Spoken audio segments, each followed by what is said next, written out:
Halo Sobat Semansa, hari ini Fiona, Keisha, Tiara, dan Jessie sedang berkunjung ke daerah Dieng. Suasana di sini dingin banget Sobat. Walaupun gitu, kita seru-seruan belajar tentang Candi Arjuna. Jadi, Candi Arjuna ini keren banget loh, karena letaknya yang terdapat di daerah tinggi dan juga budayanya yang unik. Kira-kira apa aja ya yang menjadi daya tarik Candi Arjuna ini? Assalamualaikum warahmatullahi wabarakatuh. Halo semua. Jadi kami ada di daerah Dieng, tepatnya ada di Candi Arjuna. Sebelumnya perkenalkan, saya Fiona Rafidza dari kelas 11-2. Saya Tiara Ratu Halimah dari kelas 11-1. Saya Jessica Aprilia dari kelas 11-2. Saya Keisha Ramadita dari kelas 11-2.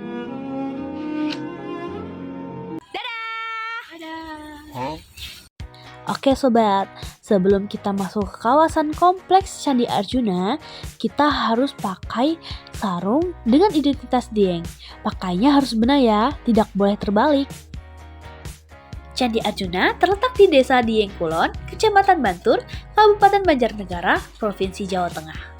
Candi Arjuna merupakan salah satu candi yang berada dalam kompleks Candi Arjuna dengan luas sekitar 1 hektar.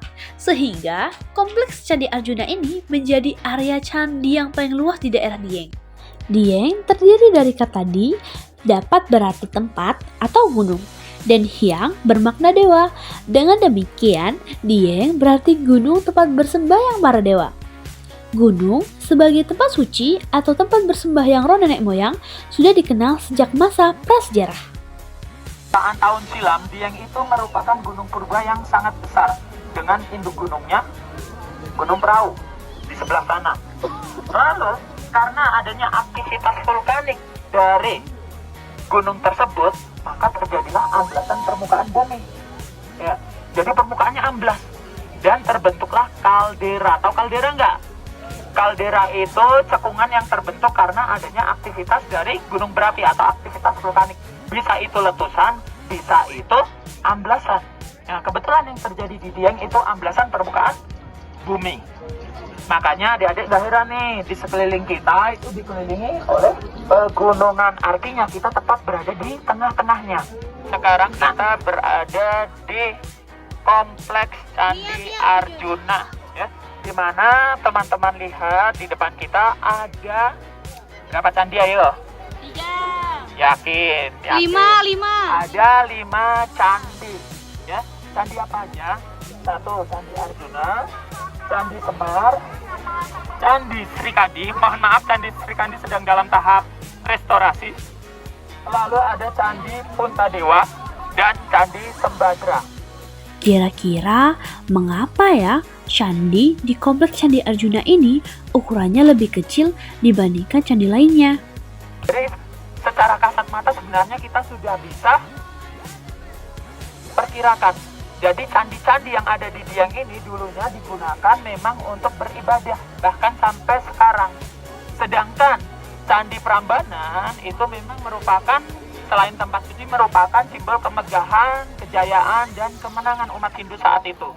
Lalu, siapa sih sebenarnya yang membangun candi-candi di dataran tinggi Dieng? Candi Dieng ini dibangun oleh dinasti Sanjaya, bukan dinasti Sailendra. Ada yang tahu perbedaannya Sanjaya dan Sailendra? Belum tahu juga. Jadi Sanjaya ini merupakan dinasti Hindu membangun Candi Dieng dan juga Prambanan. Sedangkan Sailendra merupakan dinasti Buddha yang membangun Candi Borobudur. Candi Arjuna ini dibangun oleh dinasti Sanjaya yang beragama Hindu dan difungsikan untuk beribadah. Kenapa harus dibangun di dataran tinggi Dieng? Jadi orang-orang Hindu terdahulu punya filosofi tempat yang tinggi merupakan tempat yang paling baik untuk mendekatkan diri kepada Yang Maha Kuasa. Dan ini bisa dilogika. Pada zaman dahulu tempat yang tinggi ini jarang sekali bermukim manusia, ya kan? Tidak ada orang. Makanya orang-orang yang memiliki kebutuhan spiritual berpindah ke tempat yang tinggi. Untuk apa? Salah satunya bermeditasi, berdoa, membangun tempat ibadah seperti candi ini. Nah, lalu gimana dengan tempat-tempat yang lain? Nah, sesuai kasta Hindu, tempat yang paling tinggi ini dihuni oleh kaum Brahmana. Makanya nggak heran candi-candi di sini, sedangkan tempat lain itu hanya bermukim manusia. Contohnya, tadi ada namanya desa Tieng. Tieng ini berasal kata dari kata tiang, yang artinya orang biasa. Sedangkan di sini Dieng ini berasal dari bahasa Sanskerta, berasal kata dari dua kata, yaitu Ardi dan Hyang. Ardi itu gunung, sedangkan Hyang itu suci. Makanya tidak heran disinilah dibangun tempat suci. Kira-kira struktur dari Candi Arjuna ini terbuat dari batuan apa ya? Jadi seperti yang adik-adik lihat bahwa struktur bangunan candi ini dibangun menggunakan batuan jenis apa? Tahu nggak? Dibangun dengan batuan jenis andesit. Tahu nggak andesit? Andesit itu merupakan batuan vulkanik yang terbentuk karena adanya aktivitas vulkanik. Lalu, apa saja ya bagian-bagian dari struktur Candi Arjuna? Secara struktur juga bahwa bangunan candi ini dibangun menjadi 3 bagian. Bagian bawah, sebelah sini ya, bagian bawah ini yang kita sebut burloka. Tahu nggak artinya burloka? Burloka itu artinya simbol tempat di mana manusia seperti kita ini hidup. Manusia yang masih banyak dosa, manusia yang masih banyak keinginan duniawi. Lalu bagian tengahnya yang kita sebut burloka. Buarloka. Jadi tadi ada burloka, ada buarloka. Apa itu buarloka? Buarloka itu merupakan bagian simbol tempat di mana manusia yang telah wafat, manusia yang telah dikremasi. Tahu kremasi? Tahu. Nah, manusia yang sudah dikremasi. Lalu bagian atasnya yang kita sebut swarloka atau swargaloka, dan diadopsi ke dalam bahasa Indonesia menjadi surga. Artinya apa? Dalam kepercayaan Hindu, surga di sini merupakan tempatnya para dewa. Nah, tetapi adik-adik perlu juga ketahui bahwa ada bagian yang sangat kecil yang jarang sekali dibahas di antara bagian buarloka dan swarloka, yaitu adanya mirtyuloka. Mirtyuloka ini artinya adalah masa transisi di mana manusia yang telah wafat dan ingin mencapai ke nirwana, semacam itu. Terus adik-adik, nah ayo kita mendekat ke sini, kita nggak apa-apa keliling candi. Di Candi Arjuna ini itu ada relief dari Makara. Makara Kirti Muka. Muka itu artinya wajah. Kala itu merupakan jelmaan dari Siwa. Ya, tahu nggak Siwa itu siapa? Dewa Siwa. Dewa Siwa ini memiliki peran apa? Oke, perusak. Tapi sekarang kita gunakan bahasa yang lebih baik, yaitu penglebur. Ya, kenapa penglebur? Jadi gini, Dewa Siwa ini memiliki peran untuk menghancurkan bagian dunia, untuk dibangun kembali atau diciptakan kembali oleh Brahma, dan untuk dilindungi oleh Wisnu. Seperti halnya dalam satu kata dalam bahasa Inggris, yaitu God. G-O-D. God. G itu artinya Brahma, generator atau creator yang artinya pencipta. O itu untuk Wisnu yang artinya operator atau protector atau controller yang artinya pelindung. Dan D-nya di for Shiva, bukan destroyer tapi dissolver. God, not God of destruction ya. Jadi bukan dewa perusak gitu ya, tapi penglebur. Nah, terus adik-adik, di bawah relief kala ini ada relief yang serupa binatang air kayak naga atau buaya yang kita sebut Makara. Fungsi Makara apa di sini? Fungsi Makara merupakan hiasan candi yang mana dalam mitologi Hindu masih dipercaya membawa berkah sebagai apa? Sebagai perlindungan, sama halnya Siwa. Siwa ini merupakan dewa yang cukup besar ya, yang cukup besar, banyak pengikutnya. Begitu juga di sini ada Makara, gitu ya. Lalu ada seperti Makara, tapi ada lubang di tengahnya. Kita sebut apa? Yang kita sebut Jalat wara. Bentuk utuh dari Makara kita sebut jalat wara. Mas, kok ada lubang di tengahnya? Itu untuk apa? Jadi lubang di tengah ini untuk air.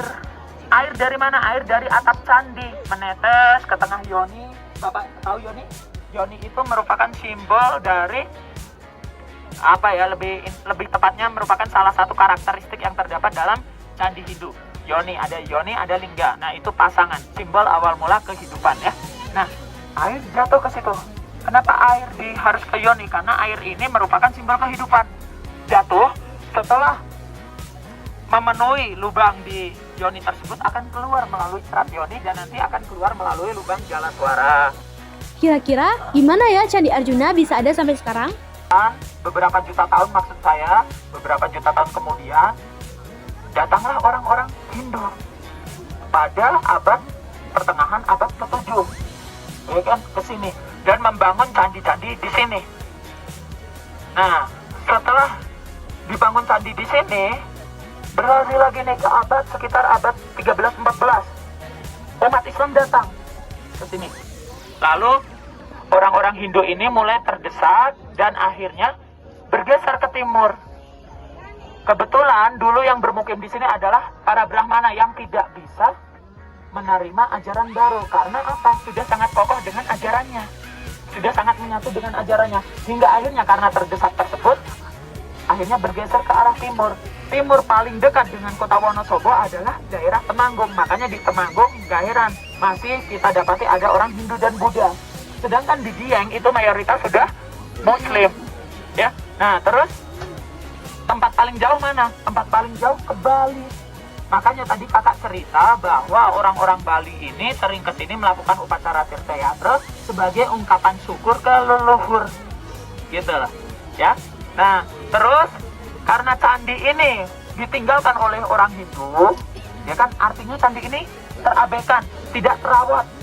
Sedangkan iklim di Dieng ini sangat ekstrim, kadang hujan berkepanjangan, kadang panas berkepanjangan.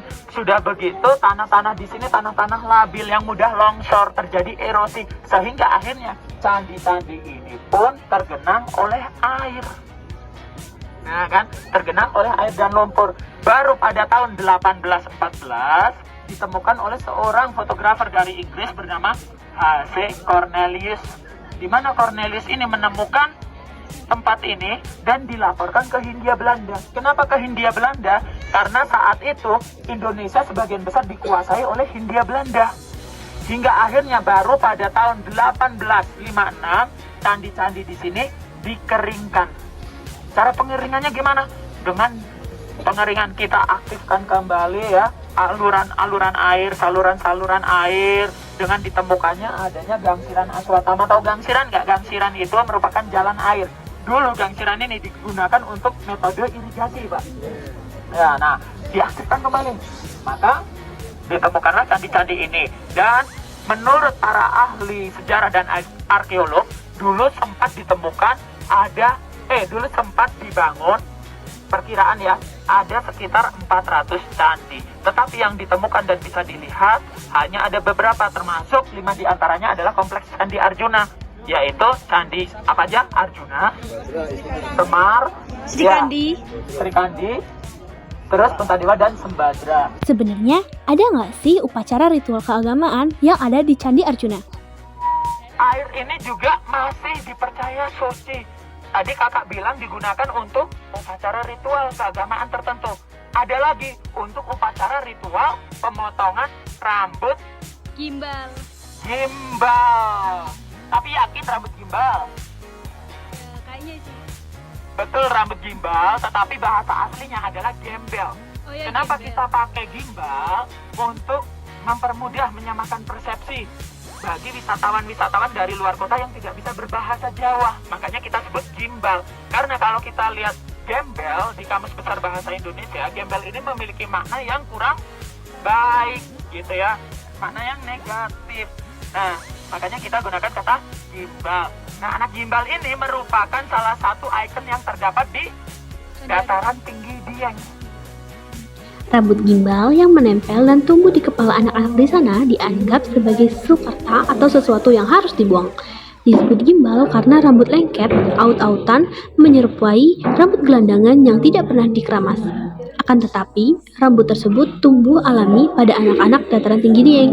Nah sobat, jadi ada hal unik nih pada saat pencukuran rautan rambut gimbal. Hal ini hanya akan dilaksanakan ketika sang anak sudah memiliki keinginan untuk memotong rambutnya. Selain itu, beberapa saat sebelum dipotong rambutnya, sang anak akan mengajukan suatu permintaan yang harus dipenuhi sebagai syarat. Setiap anak berbeda-beda permintaannya. Ada anak yang mengajukan permintaan sangat mudah. Misalnya, minta dibelikan ayam goreng yang dijual di dekat pasar.